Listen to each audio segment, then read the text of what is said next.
বর্ণাঢ্য অনুষ্ঠানের সাক্ষী থাকল শ্রীধাম শান্তিপুর।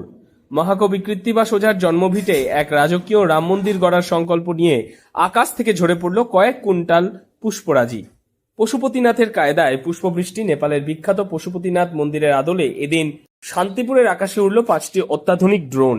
এই ড্রোনগুলির মাধ্যমে আকাশ থেকে প্রায় 800 কেজি ফুল শান্তিপুরের মাটিতে বর্ষণ করা হয়। প্রাক্তন বিধায়ক অরিন্দম ভট্টাচার্যের বিশেষ উদ্যোগে আয়োজিত এই কর্মসূচিকে ঘিরে এদিন শহর জুড়ে ব্যাপক উন্মাদনা দেখা যায় শান্তিপুরের বিভিন্ন ফাঁকা মাঠ থেকে। বিষয়টা হলো, দেখুন, আপনারা সবাই জানেন শান্তিপুরের চাপাতলায়, শান্তিপুর বিধানসভার ভেতরে চাপাতলা বলে একটি জায়গা আছে গঙ্গার তীরবর্তী অঞ্চলে। সেখানে শ্রী কৃত্তিবাস রাম মন্দির ট্রাস্ট শ্রী কৃত্তিবাস রাম মন্দির তীর্থক্ষেত্র তৈরি করছে। তীর্থক্ষেত্র মানে সেখানে লাইন দিয়ে মঠ মন্দির তৈরি হবে এবং জগৎগুরু শঙ্করাচার্যদেব পরম পূজনীয়, আমাদের সকলের পূজনীয়, তাদের নির্দেশ মেনে, বিধি মেনে সেই শ্রী কৃত্তিবাস রাম মন্দির তীর্থক্ষেত্র তৈরি হচ্ছে। এবং তার জন্য অযোধ্যার থেকে পবিত্র মৃত্তিকা, শান্তিপুরের অধিষ্ঠাত্রী দেবী ব্রহ্মশাসনের মা জগদ্ধাত্রী, তার অনুমতি নিয়ে আমরা সংকল্প করে শান্তিপুর থেকে 21 জন পণ্ডিত এইখানকারই, তারা অযোধ্যায় গেছিলেন এবং সেই পবিত্র মৃত্তিকা রাম জন্মভূমির গর্ভগৃহের সেই নিয়ে ফেরত এসছেন।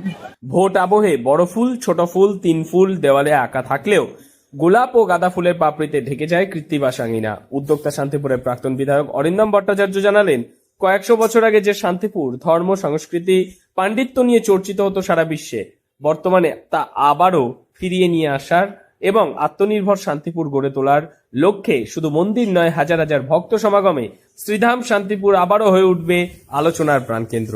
লক্ষ্য একটাই, কৃত্তিবাস ওঝার স্মৃতিতে এক সুবিশাল ও ঐতিহাসিক রাম মন্দির গড়ে তোলা এবং একই সঙ্গে কালচারাল হাব তৈরি করা হবে। নেপাল পশুপতিনাথ কাঠমান্ডুতে প্রভু শ্রী রামের আরাধ্য দেব, দেবাদিদেব মহাদেব, তারা আমাদের ডাক করে পাঠায়। আমি যাই সেখানে এবং সেখানে শান্তিপুরবাসীর জন্য, কারণ এই ঐক্যবদ্ধ যে প্রয়াস, এটা তো সমগ্র শান্তিপুরবাসীর প্রয়াস, এটা শান্তিপুরের প্রজেক্ট। শ্রী কৃত্তিবাস রাম মন্দির ট্রাস্টের মধ্য দিয়ে সেটা প্রতিফলিত হচ্ছে, কিন্তু এটা সারা শান্তিপুরের, সমগ্র শান্তিপুরবাসীর ঐক্যবদ্ধ প্রচেষ্টায় হচ্ছে।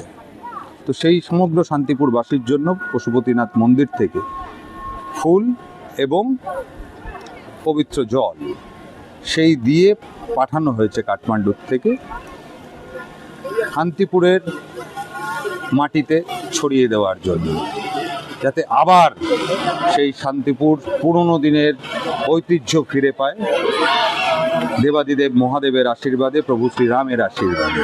আয়োজকদের দাবি, এটি নিছকই একটি ধর্মীয় ও সাংস্কৃতিক আবেগের কৃত্তিবাসী রামায়ণের রচয়িতাকে শ্রদ্ধা জানানো। শান্তিপুরের বাসিন্দাদের মতে, ড্রোনের মাধ্যমে এই ধরনের পুষ্পবৃষ্টি ঘটানা এই অঞ্চলে এত বড় আয়োজন আগে কখনো ঘটেনি।